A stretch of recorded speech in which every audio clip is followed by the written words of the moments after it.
আসসালামু আলাইকুম ওয়া রাহমাতুল্লাহি ওয়া বারাকাতুহু। সম্মানিত সাংবাদিক বন্ধুগণ, আমি আজকে অত্যন্ত ভাগ্যবতী এখানে আপনাদের সামনে দাঁড়িয়েছি।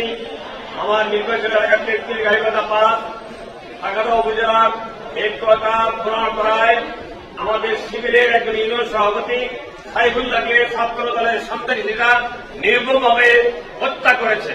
তারা স্কুল কমিটি, প্রাইমারি স্কুল কমিটিকে কেন্দ্র করে তারা তাকে আলোচনার জন্য উপজেলা চত্বরে ডেকেছিল। এসে তার মসজিদের পাশে, তার মসজিদে সাইফুল্লাহ বাবা মসজিদের মুয়াজ্জিন, মসজিদের পাশে এক দোকানের সামনে এলাকায় অস্ত্র দিয়ে হামলা করে তাকে হত্যা করেছে এবং আহত অবস্থায় তাকে রংপুর নেওয়ার পথেই তিনি ইন্তেকাল করে শহীদ হয়ে যান।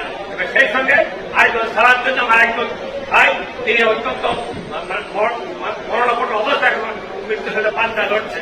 কাজে আজকে আমরা পার্লামেন্টে কথা বলার চেষ্টা করেছি, কিন্তু আমাদেরকে সুযোগ দেওয়া হয়নি। তাই মাননীয় প্রধানমন্ত্রী, মাননীয় স্বরাষ্ট্রমন্ত্রী দাঁড়িয়ে রাখছে আমাদের এই নির্মম হত্যাকাণ্ডের জন্য এই ছাত্র দলের সঙ্গে অবশ্যই 24 ঘন্টার মধ্যে গ্রেপ্তার করতে হবে এবং প্রচলিত আইনের মাধ্যমে তাদের সর্বোচ্চ শাস্তি নিশ্চিত করতে হবে।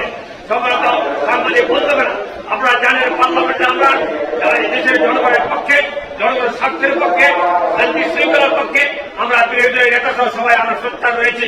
পাঞ্জাবের জগতে একটি বিশ্বস্ত নাম শাবাব এথনিক ওয়্যার।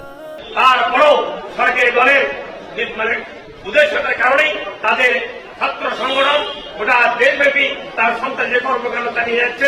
তারই অংশ হিসেবে আজকে সাগারো উপজেলার মোড়াপাড়া উপজেলার চত্বরেই একজন নিরীহ অনার্সের ছাত্র সাইফুল্লাহকে তারা নির্মমভাবে হত্যা করেছে। কাজে আমরা আবার দাঁড়িয়ে যাচ্ছি, অবিলম্বে 24 ঘন্টার মধ্যে এই সুন্দর সন্ত্রাসীকে গ্রেপ্তার করা হোক এবং আইনের আওতায় নিয়ে এসে সর্বোচ্চ শাস্তি দেওয়া হোক, এই বলে আমি বক্তব্য শেষ করছি।